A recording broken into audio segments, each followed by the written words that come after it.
Marcus Rivera wiped the grease from his hands as he stepped out of the naval shipyard's maintenance bay.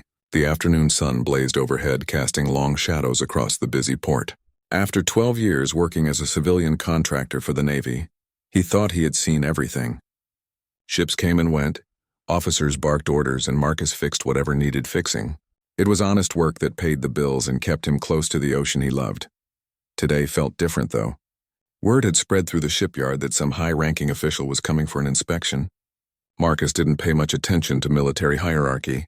To him, brass was brass, and they all seemed to enjoy making his job more complicated than it needed to be. He grabbed his coffee mug and headed toward the break area, dodging forklifts and supply trucks along the way. The break room buzzed with nervous energy. Fellow workers clustered around tables, discussing the upcoming visit in hushed tones. Marcus slumped into his usual chair and pulled out his phone to check messages from his sister. She had been texting him photos from her vacation in Hawaii, and the tropical beaches looked infinitely more appealing than the industrial gray of the shipyard. "Did you hear who's coming today?" asked Tommy, a younger mechanic who worked on the electrical systems. His eyes were wide with a mixture of excitement and anxiety. Marcus shrugged without looking up from his phone. "Some admiral, right? They're all the same to me. They show up, point at things, complain about costs, and then disappear back to their air-conditioned offices." The room fell silent. Marcus glanced up to see several co-workers staring at him with expressions ranging from amusement to horror. He followed their gaze to the doorway, where a woman in civilian clothes stood listening. She wore dark jeans and a simple navy blazer, her auburn hair pulled back in a casual ponytail. She looked like she might be a journalist or maybe someone from the front office. "Oh, don't stop on my account," she said with a slight smile. "I'm curious to hear more about these admirals and their air-conditioned offices." Marcus felt his face flush slightly, but he had never been one to back down from his opinions. "Look, no offense if you work with them, but most of the high-ranking officers I've met spend more time shuffling paperwork than understanding what actually keeps these ships running. They talk about efficiency while making decisions that cost us time and money." The woman stepped further into the room, and Marcus noticed something different about the way she carried herself. There was a quiet authority in her posture, a confidence that seemed natural rather than forced. "That's interesting," she said. "What would you do differently?" Marcus set down his coffee mug and leaned forward. This wasn't the reaction he expected, but he appreciated someone actually asking for his opinion instead of dismissing it outright. "Well, for starters, I'd spend more time down here talking to the people who actually work on these vessels. Half the problems we encounter could be prevented with better communication between the engineering teams and the decision makers." Several co-workers shifted uncomfortably in their seats, but the woman nodded thoughtfully. "Go on," she encouraged. "Take the new maintenance protocols they implemented last month," Marcus continued, warming to his subject. "Some desk jockey decided we needed to follow a different procedure for engine inspections. Sounds good on paper, but it actually takes twice as long and doesn't catch potential problems as effectively as our old method. Nobody asked us what we thought before implementing it." The woman pulled out a small notebook and jotted down a few lines. "What's your name?" she asked. "Marcus Rivera. I've been working here for 12 years, mostly on propulsion systems and hydraulics." He paused, studying her face. "You're not a reporter, are you?" Before she could answer, Tommy's voice cracked as he whispered, "Marcus, dude, you might want to check the news." Marcus pulled out his phone and quickly searched for information about the day's inspection. His blood ran cold as he read the headline: "Admiral Sarah Chen visits local naval facility." The accompanying photo showed the same woman who was now standing 3 feet away from him, though in the picture she wore a crisp white uniform decorated with ribbons and insignia. The room fell silent except for the hum of the vending machine in the corner. Marcus looked from his phone to the woman and back again, his mind racing to process what had just happened. Admiral Chen, one of the youngest people ever to achieve that rank, stood in their break room wearing civilian clothes and taking notes about his complaints regarding naval leadership.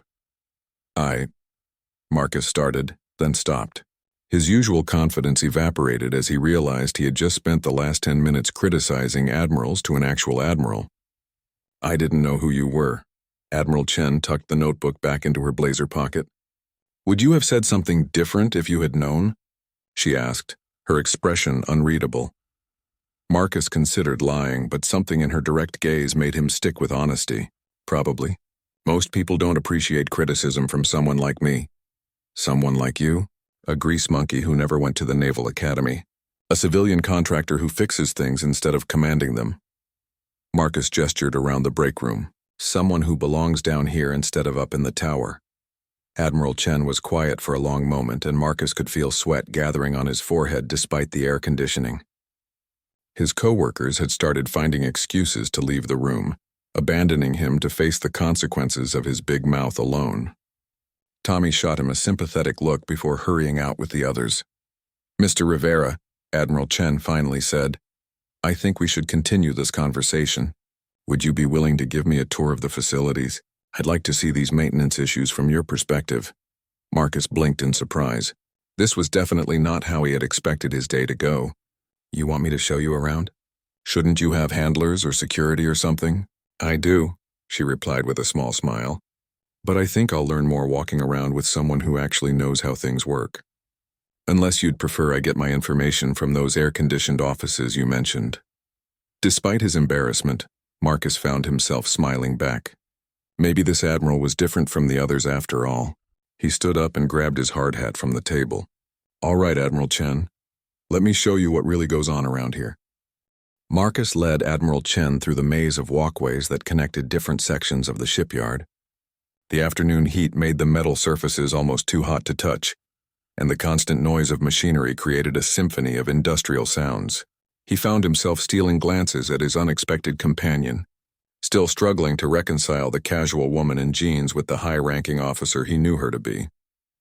"This is where we do most of the heavy maintenance," Marcus explained as they approached a massive dry dock where a destroyer sat suspended above the water. The ship came in 3 weeks ago with engine problems that should have been caught during routine inspections. Admiral Chen stopped walking and pulled out her notebook again. "What kind of problems?" Marcus climbed up a temporary staircase that led to the ship's engine compartment, motioning for her to follow. "Bearing failure in the main turbine. Could have been catastrophic if it had happened at sea." He pointed to a section of disassembled machinery. "The thing is, we've been reporting vibration irregularities in this model for months, but the reports just disappear into the bureaucracy." They ducked through a low doorway into the engine room, where the air was thick with the smell of oil and metal. Marcus grabbed a flashlight and illuminated the damaged components. "See these stress patterns here? This didn't happen overnight. It's been building for weeks, maybe months." Admiral Chen crouched down to examine the parts more closely, seemingly unbothered by the grime or the cramped conditions. "Why weren't the recommendations implemented?" "Cost, mostly. The proposed solution involved upgrading the monitoring systems on 12 ships. Someone calculated it would be cheaper to wait and fix problems as they occurred rather than prevent them." Marcus shook his head in frustration. "Except now we've got a $2 million repair job and a ship that's been out of service for 3 weeks. As they continued through the vessel, Marcus found himself relaxing despite the unusual circumstances. Admiral Chen asked intelligent questions and seemed genuinely interested in the technical details he shared. She didn't interrupt or dismiss his concerns, and she took detailed notes about everything he showed her. "The communication breakdown happens at multiple levels," Marcus explained as they walked past a group of welders working on hull repairs. "The people doing the work identify problems, but the information gets filtered and summarized as it moves up the chain. By the time it reaches decision-makers, crucial details are lost." They paused near a section where workers were installing new equipment. Marcus recognized the lead technician, a woman named Lisa who had 15 years of experience with electronic systems. "Lisa," he called out, "can you show the Admiral that modification you were telling me about?" Lisa looked up from her work, did a double take when she saw Admiral Chen and nearly dropped her tools. "Sir, ma'am, Admiral. Just show me what you were working on," Admiral Chen said with an encouraging smile. "I'm here to learn." Lisa composed herself and gestured to a control panel she had been modifying. "We've been dealing with false alarms from the fire suppression systems. The sensors are too sensitive and trigger whenever there's a temperature spike during normal operations. It's been happening so often that crews are starting to ignore the warnings." "That sounds dangerous," Admiral Chen observed. "It is," Lisa agreed. "So we've been making unofficial modifications to the sensitivity settings. It's not in the manual, but it works better than the factory specifications. Marcus watched Admiral Chen's reaction carefully. This was exactly the kind of thing that could get people in trouble if the wrong person heard about it. Unauthorized modifications violated several regulations, even when they made the systems work better. How many ships have this problem? Admiral Chen asked. Most of the newer vessels, Lisa replied. The older ships use a different system that works fine. Admiral Chen made more notes, then looked up at both of them. Why haven't these modifications been submitted through official channels? Marcus and Lisa exchanged glances. Because that would take months or years to get approved, Marcus answered. Meanwhile, people could get hurt by false alarms or real fires that get ignored because of them. They climbed back down to the main deck, where the late afternoon sun was beginning to cast longer shadows across the shipyard. Marcus could see some of Admiral Chen's staff in the distance, clearly looking for her. She noticed them too, but made no move to rejoin them. "Mr. Rivera," she said, "you've given me a lot to think about. I'm curious about something, though. If you had my job, what would be the first change you'd make?" Marcus considered the question carefully. "I'd establish direct communication channels between the people doing the work and the decision-makers. Not just formal reports that get sanitized by middle management, but real conversations about what's actually happening. That would be quite a change from standard procedure." "Standard procedure isn't working," Marcus replied bluntly. "At least not when it comes to keeping these ships operational and safe." Admiral Chen closed her notebook and looked out at the harbor where several naval vessels were anchored. "I've been in the Navy for 18 years, Mr. Rivera. I've commanded ships, managed budgets, and dealt with politicians and contractors. But I've never spent an afternoon learning from someone like you. Someone like me, someone who actually knows how to fix things when they break." She turned back to face him. "I have a proposition for you, but first I need to ask you something." "Are you always this direct with your opinions?" Marcus felt his stomach tighten. "Usually. It's gotten me in trouble before." "I imagine it has." Admiral Chen smiled slightly. "But it's also exactly what I've been looking for.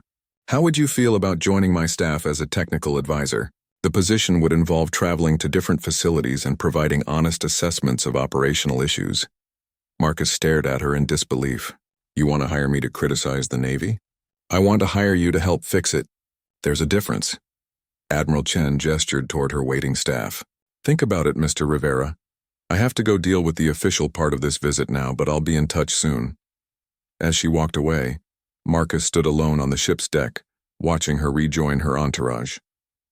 The formal group that surrounded her was a stark contrast to the woman who had spent the last 2 hours crawling through engine rooms and taking notes about false fire alarms. He realized that his joke about admirals and air-conditioned offices had led to the most unexpected job interview of his life. 3 days after Admiral Chen's unexpected visit, Marcus sat in his small apartment staring at the official letter that had arrived by courier that morning. The Navy Department letterhead looked imposing against the cream-colored paper, and the formal language made his informal conversation with the Admiral feel like something he might have imagined. The offer was real, though. Technical advisor to the Admiral's Strategic Operations Review Committee. The salary was nearly double what he made at the shipyard, plus travel expenses and benefits. The job description was deliberately vague, mentioning field assessments and operational efficiency evaluations. Marcus suspected this was military speak for exactly what Admiral Chen had described. Going places and telling people what was wrong. His phone buzzed with a text from his sister Maria. "Mom called. Says you met some important Navy person. Are you finally getting promoted from grease monkey?" Marcus smiled despite his anxiety.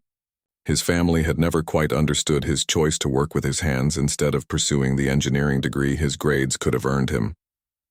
They loved him, but they also thought he was wasting his potential fixing other people's machines. The job offer forced him to confront questions he had been avoiding for years. Was he satisfied spending the rest of his career in shipyards and maintenance bays? Did he want more responsibility? Or was he content being the guy who solved problems without having to make policy decisions? That evening, Marcus drove to his favorite spot on the pier where he often went to think. The harbor lights reflected off the water, and the gentle sound of waves against the dock helped clear his mind. He pulled out his phone and dialed the number Admiral Chen had included in her letter. "Admiral Chen's office, this is Lieutenant Morrison." "Hi, this is Marcus Rivera." The Admiral asked me to call about the advisor position. Mr. Rivera, yes. The Admiral is expecting your call. Please hold while I connect you. After a brief pause, Admiral Chen's voice came through clearly. Mr. Rivera, have you had time to consider my offer? I have, and I'm interested, but I need to understand something first. Why me? You've got hundreds of officers with technical backgrounds and years of experience. You're right, I do. But they're all part of the system that's creating these problems. They've learned to work within existing structures even when those structures are ineffective. Admiral Chen paused, and Marcus could hear papers shuffling in the background. I need someone who sees the problems clearly because they're not blinded by military protocols and career concerns. What exactly would I be doing day to day? Visiting facilities, talking to personnel at all levels, identifying operational issues, and providing unfiltered assessments. You'd report directly to me, which means you can speak freely without worrying about offending intermediate commanders. Marcus watched a container ship slowly navigate toward the port. That sounds like a good way to make enemies. Probably. Are you comfortable with that? The directness of the question caught Marcus off guard, but he appreciated it. I've never been popular with management anyway. At least this way I'd be getting paid better for it. Admiral Chen laughed, a sound that seemed more natural than Marcus expected from someone of her rank. There's something else you should know. This position is part of a larger initiative to modernize naval operations. The Secretary of the Navy has given me broad authority to identify and implement changes, but I need reliable information to make good decisions. How long would the assignment last? Initially 1 year with the possibility of extension. You'd keep your civilian status, which means you wouldn't be subject to military discipline, but you'd have access to facilities and information that most contractors never see. Marcus thought about his routine at the shipyard, the familiar problems that never seemed to get fixed, the suggestions that disappeared into bureaucratic black holes. When would I start? Next Monday, if you're willing.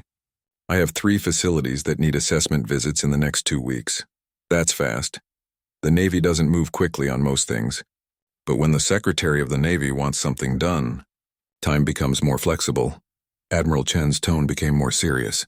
I should warn you, Mr. Rivera, this won't be an easy assignment. You'll encounter resistance from people who don't want their operations scrutinized by an outsider. Some will try to charm you, others will try to intimidate you, and a few might attempt to discredit your findings. Marcus considered this for a moment. Have you been getting pushback about hiring me? Some.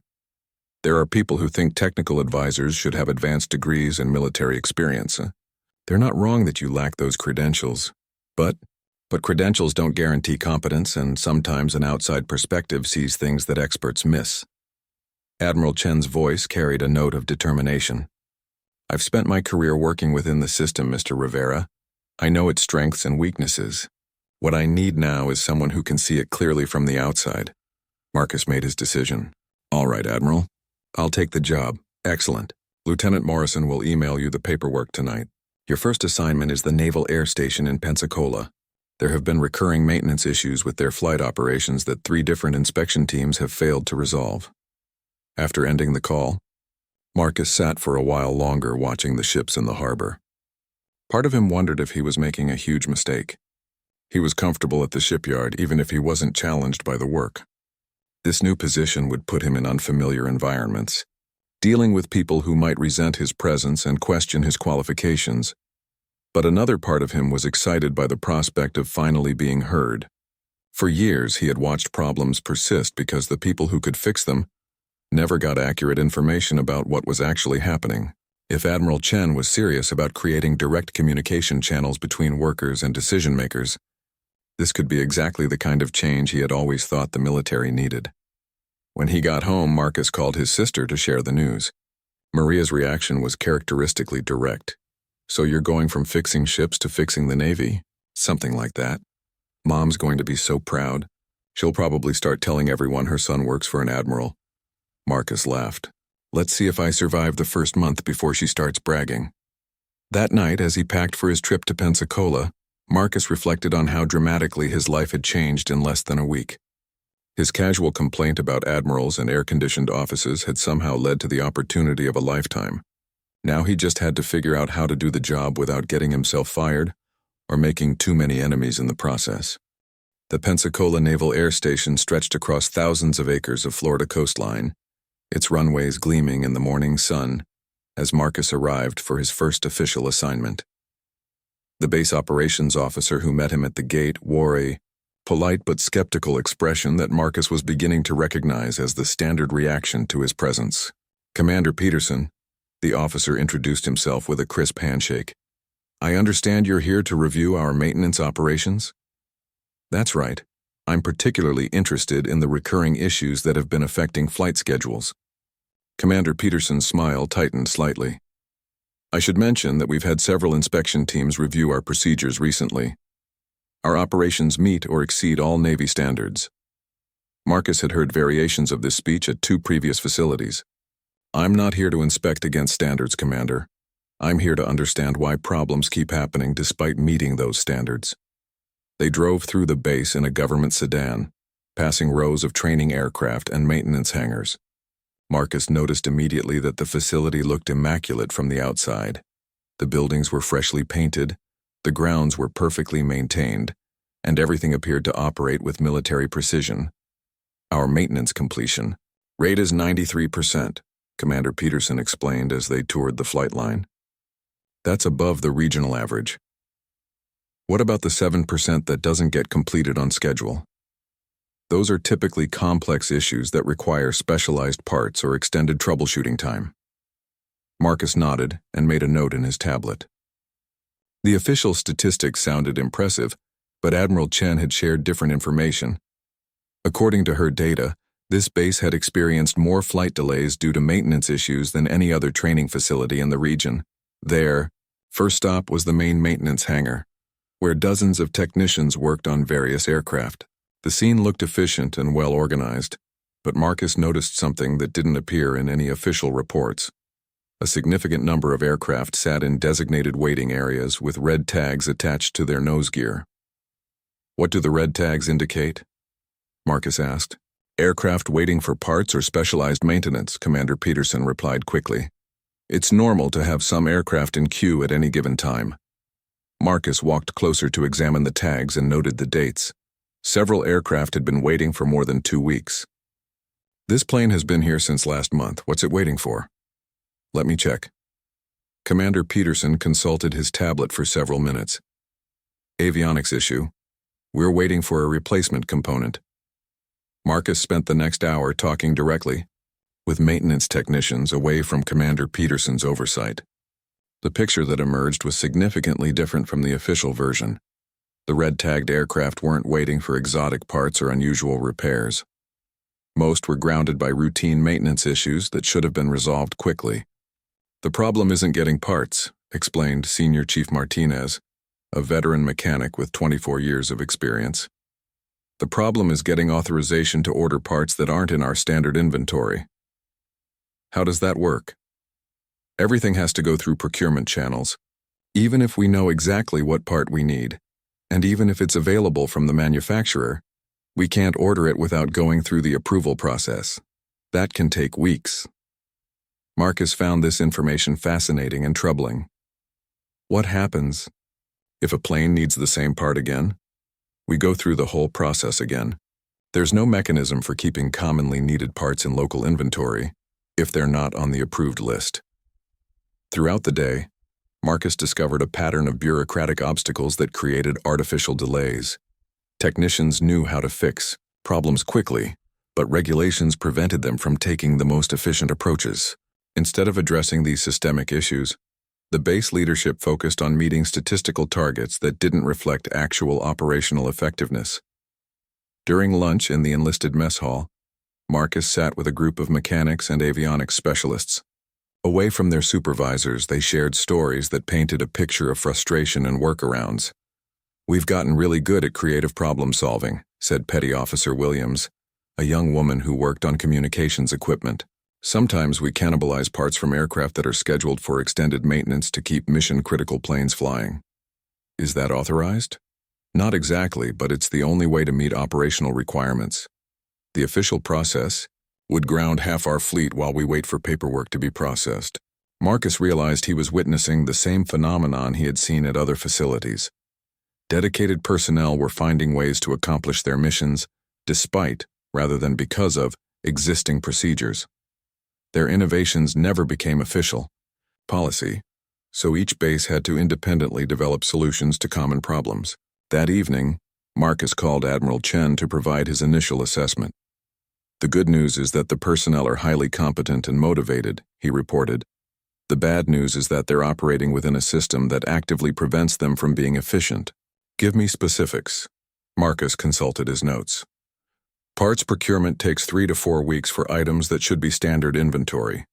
Maintenance schedules are optimized for administrative convenience rather than operational needs. And the performance metrics don't measure what actually matters." "What do you mean by that last point?"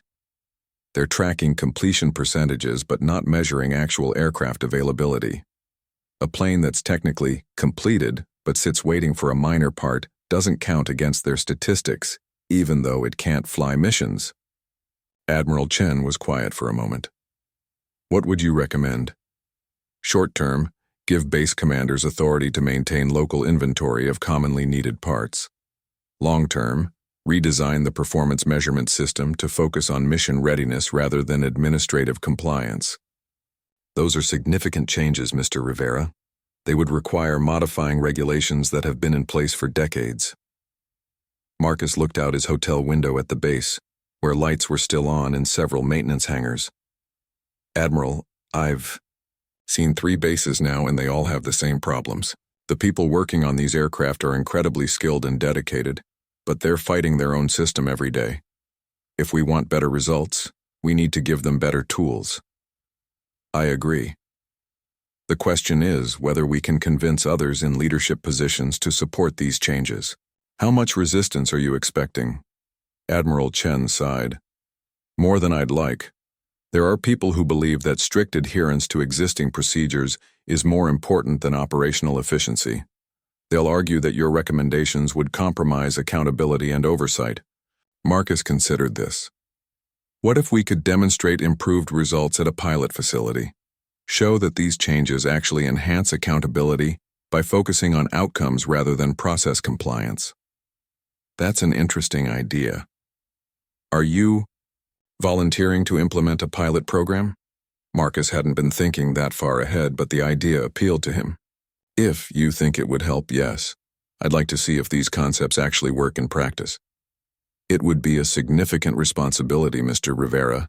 You'd essentially be redesigning maintenance operations at a major facility." "I understand that. But I've seen enough to know that incremental changes won't solve these problems. We need to try something fundamentally different." Admiral Chen was quiet for so long that Marcus wondered if the call had been disconnected. When she finally spoke, her voice carried a note of determination he hadn't heard before. "All right, Mr. Rivera. Let's see if we can fix this system. I'll start identifying potential pilot locations and building support for the concept. Your job is to develop a detailed implementation plan that addresses the concerns our critics will raise." After the call ended, Marcus realized he had just committed himself to one of the biggest challenges of his career. He was no longer just identifying problems. He was volunteering to solve them on a scale that could affect thousands of personnel and millions of dollars in equipment. The responsibility was both exciting and terrifying. 6 months into his new role, Marcus found himself in the Pentagon's most intimidating conference room, surrounded by naval officers whose collective rank and experience made him feel like an imposter. Admiral Chen sat at the head of the polished oak table, flanked by the Secretary of the Navy and 3 other admirals who would decide the fate of Marcus's pilot program proposal. "Mr. Rivera," said Admiral Harrison, a stern man whose gray mustache seemed permanently fixed in a disapproving position, "you're asking us to overturn decades of established procurement and maintenance protocols based on observations from a few facilities." Marcus had prepared for this moment, but the reality of defending his ideas to the Navy's top leadership was more intense than he had imagined. "Sir, I'm proposing we test modifications to those protocols at a single facility to measure their effectiveness. The current system isn't meeting operational needs. The current system provides accountability and oversight," Admiral Harrison replied sharply.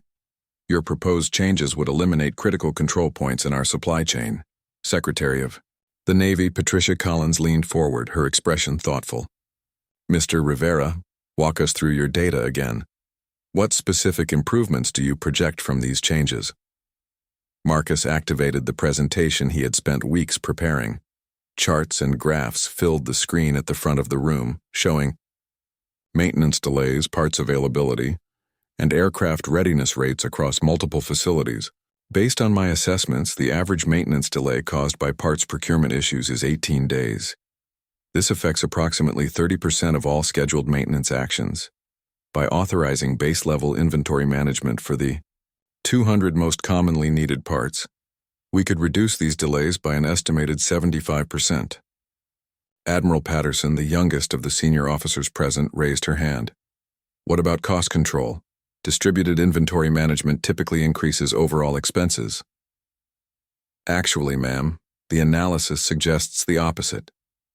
Marcus clicked to his financial projections. The current system optimizes for low inventory costs but ignores the operational cost of aircraft downtime. When you factor in training delays, mission postponements, and emergency procurement expenses, the total cost is significantly higher than maintaining adequate local inventory. The room fell silent as the officers studied the data. Marcus could see Admiral Chen watching the faces around the table, gauging reactions. Her expression remained carefully neutral, but Marcus caught a slight nod that seemed encouraging. Admiral Harrison wasn't convinced. These numbers assume perfect implementation and no abuse of the increased purchasing authority. In practice, base commanders would likely over-order to avoid shortages, leading to waste and excess inventory. That's why I'm recommending a graduated implementation with careful monitoring, Marcus responded. Start with the 50 most critical parts at 2 facilities, measure results for 6 months, then expand based on actual performance data. Secretary. Collins asked the question Marcus had been dreading. Mr. Rivera, you don't have military experience or formal training in logistics management. Why should we trust your assessment over the judgment of officers who have spent their careers in these systems? Marcus felt his mouth go dry, but he forced himself to answer honestly. Ma'am, because I'm not invested in defending the current system. I can see it objectively because I don't have a career stake in proving it works. The officers you mentioned are highly skilled and dedicated, but they're trying to succeed within constraints that prevent optimal performance. That's a rather bold statement, Admiral Harrison observed. Yes, sir, it is. But it's based on 6 months of direct observation and hundreds of conversations with personnel at every level. The people doing the work know what needs to be changed. They just haven't had a direct channel to communicate with decision-makers. Admiral Chen finally spoke. I'd like to add some context to Mr. Rivera's presentation. In the 6 months since he began these assessments, he's identified operational issues at 8 different facilities that were missed by formal inspection teams. His recommendations have already improved efficiency at 3 bases, where commanders implemented minor modifications within their existing authority. This was news to Marcus, who hadn't realized his work was having such immediate impact. Admiral, Chen continued, the Pensacola Air Station implemented his suggestion to modify their maintenance scheduling system and increased aircraft availability by 12% in 2 months. Secretary Collins looked intrigued. What kind of modification? Marcus found his confidence returning as he discussed practical applications. Instead of scheduling maintenance based on calendar dates, they started tracking actual usage hours and operational stress factors. This allowed them to perform maintenance when aircraft actually needed it, rather than according to arbitrary timelines. It reduced unnecessary work while improving reliability. Admiral Patterson was studying the data on her tablet. These results are impressive, but they're also limited in scope. How do we know these improvements would scale to larger operations? We don't, Marcus admitted. That's why I'm recommending a carefully controlled pilot program rather than system-wide implementation. Test the concepts, measure the results, and scale based on evidence rather than assumptions. The discussion continued for another hour, with the officers raising valid concerns about implementation challenges, political implications, and potential unintended consequences.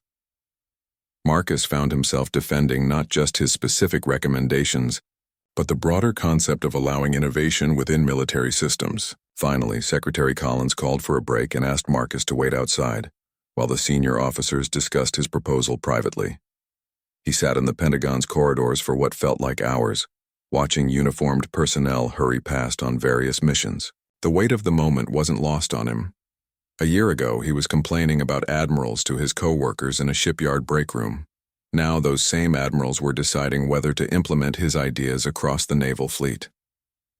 When Admiral Chen emerged from the conference room, her expression was unreadable. "They want to see you again, Mr. Rivera."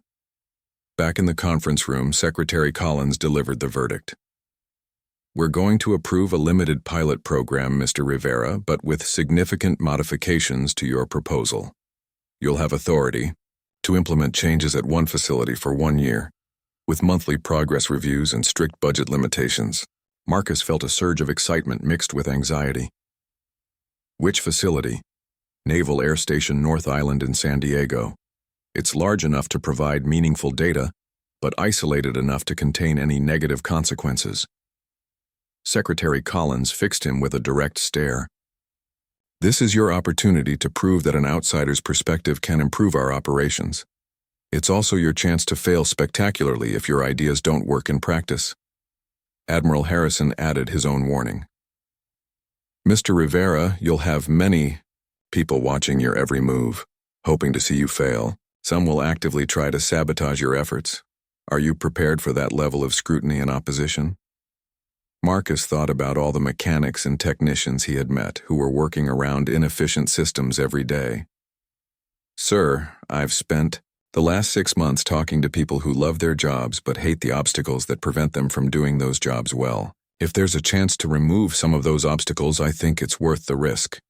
Admiral Chen stood up, signaling the end of the meeting. "Mr. Rivera will report directly to me during the pilot program. We'll provide quarterly briefings to this committee and make all data available for independent analysis." As they left the Pentagon, Admiral Chen walked with Marcus toward the parking area. "Congratulations, Mr. Rivera. You just convinced the Navy to let you redesign how it maintains aircraft. I hope you know what you're getting into."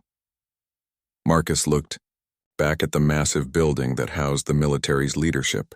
"Honestly, Admiral, I'm not sure I do, but I'm excited to find out." "Good," Admiral Chen replied with a smile. "Because we start in San Diego next Monday, and there are about 500 people there who are going to be very curious about the civilian contractor who thinks he can fix the Navy." 1 year later, Marcus stood on the flight deck of the USS Midway Museum in San Diego, watching the sunset paint the harbor in brilliant shades of orange and gold. The aircraft carrier had been converted into a museum decades ago, but tonight it hosted a reception celebrating the success of the North Island pilot program. The irony wasn't lost on him that his journey from shipyard mechanic to naval consultant had brought him full circle to another ship. The reception buzzed with conversation as naval officers, civilian contractors, and defense officials mingled on the historic flight deck. Marcus wore his first suit jacket in years, still feeling slightly uncomfortable in formal attire but recognizing the importance of the occasion. The pilot program's results had exceeded everyone's expectations, including his own. Admiral Chen approached with Secretary Collins and a group of other officials Marcus didn't recognize. "Mr. Rivera, I'd like you to meet Senator Rodriguez from the Senate Armed Services Committee. She's been following your work with great interest."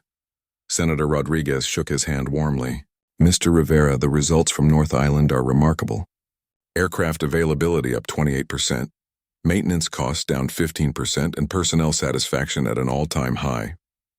How did you manage such dramatic improvements?" Marcus had given this explanation dozens of times over the past year, but he still felt a sense of pride in sharing the story. The improvements came from listening to the people doing the work and giving them the authority to solve problems efficiently. "We didn't invent new technology or discover revolutionary techniques. We just removed bureaucratic obstacles that were preventing talented people from succeeding." "Can you give me a specific example?" "Certainly. One of the biggest changes was implementing what we called smart inventory management. Instead of waiting weeks for approval to order commonly needed parts, maintenance supervisors could stock items based on historical usage data. This reduced the average repair time from 18 days to 4 days. Senator Rodriguez nodded thoughtfully. "And the cost savings came from reduced downtime?" "Exactly. When aircraft are operational, they generate training hours and mission capability. When they're grounded waiting for a $5 gasket, they're expensive paperweights. The inventory costs are minimal compared to the operational value. The conversation was interrupted by Commander Sarah Kim, who had served as Marcus's primary liaison at North Island throughout the pilot program. "Excuse me, sir, but I wanted to thank you before the evening gets away from us." Marcus smiled at the young officer who had initially been skeptical of his unconventional approach. "Commander Kim was one of my strongest supporters once she saw the results. She deserves most of the credit for successful implementation." "That's generous but not accurate," Commander Kim replied. "What you brought to North Island was permission to try new approaches. You showed us that efficiency and accountability aren't mutually exclusive." As the group continued their conversation, Marcus reflected on how much had changed since his accidental encounter with Admiral Chen in the shipyard break room. The pilot program had been challenging, with bureaucratic resistance, technical setbacks, and political pressure from those who opposed change. But the support from personnel at North Island had been overwhelming once they saw that the changes actually made their jobs easier and more effective. The program's success had generated attention far beyond the Navy. Representatives from the Army and Air Force had visited North Island to observe the modified procedures, and several defense contractors had requested briefings on the new approaches to inventory management and maintenance scheduling. Admiral Chen rejoined the group after speaking with several other guests. "Mr. Rivera, I have some news that might interest you. The Secretary has approved expansion of the modified procedures to 12 additional facilities over the next 18 months. Marcus felt a familiar mixture of excitement and anxiety. 12 facilities? That's a significant expansion. It is, and it's going to require a team of people with your skills and perspective to manage the implementations." Admiral Chen smiled. "I'm offering you the opportunity to lead that team as Director of Operational Innovation for Naval Aviation." The title was impressive, but Marcus was more interested in the practical implications. What would that involve? You'd have a staff of 8 people, a budget for travel and implementation costs, and the authority to modify procedures at designated facilities. Essentially, you'd be doing what you've done at North Island, but on a much larger scale. Marcus looked out at the harbor where several naval vessels were anchored for the night. The scope of the responsibility was daunting, but the opportunity to improve operations across the fleet was too significant to ignore. "There's one condition," Admiral Chen added. "You'd need to complete a leadership development program designed for senior civilian advisors. It's a 6-month course that covers military organization, budget management, and interagency coordination. You want me to go back to school? I want you to succeed. The skills that made you effective as an individual contributor are different from those you'll need to lead a team and manage complex implementations." Admiral Chen's expression became serious. "This expanded role will involve political challenges that go beyond technical problem solving. You'll need additional tools to navigate those challenges effectively." Marcus considered the offer while watching aircraft take off from North Island in the distance. The pilots and maintenance crews working on those planes would benefit if the successful procedures could be implemented more broadly. But leading a team of 8 people and managing 12 implementations simultaneously would require capabilities he wasn't sure he possessed. "Can I ask who else would be on the team?" "A mix of military officers and civilian specialists. Commander Kim has volunteered to serve as deputy director, and I've identified several technical experts who share your philosophy about practical problem solving." The mention of Commander Kim was reassuring. Marcus had developed tremendous respect for her analytical skills and ability to manage complex logistics during the North Island program. Secretary Collins approached their group again, having overheard part of the conversation. "Mr. Rivera, I hope you'll consider Admiral Chen's offer seriously. What you've accomplished at North Island demonstrates the value of bringing fresh perspectives to established systems. We need more people who can see beyond existing procedures to identify better approaches." Marcus made his decision. "I'll take the position, Admiral Chen, and I'll complete the leadership program. But I have one request." "What's that?" "I want to spend time at each facility before implementing changes, talking directly to the people doing the work. The solutions that worked at North Island might not be appropriate everywhere." Admiral Chen extended her hand. "Agreed, Director Rivera. I wouldn't expect anything less." As they shook hands, Marcus realized he had traveled an extraordinary distance from his casual complaint about admirals in air-conditioned offices. That offhand joke had opened doors he never could have imagined, and led to opportunities that perfectly matched his skills and interests. More importantly, it had taught him that sometimes the most significant changes come from the most unexpected conversations. The reception continued as the stars became visible over San Diego Harbor. But Marcus spent a few quiet minutes alone at the ship's rail, thinking about the mechanics and technicians whose dedication had made the pilot program successful. Tomorrow he would begin preparing for his next challenge, but tonight he was content to appreciate how far he had come and how much further he might yet go. The journey from shipyard worker to naval innovation director hadn't been planned, but it had been perfect preparation for the work ahead. Marcus smiled as he rejoined the reception, ready to begin the next chapter of his unlikely career in military problem-solving.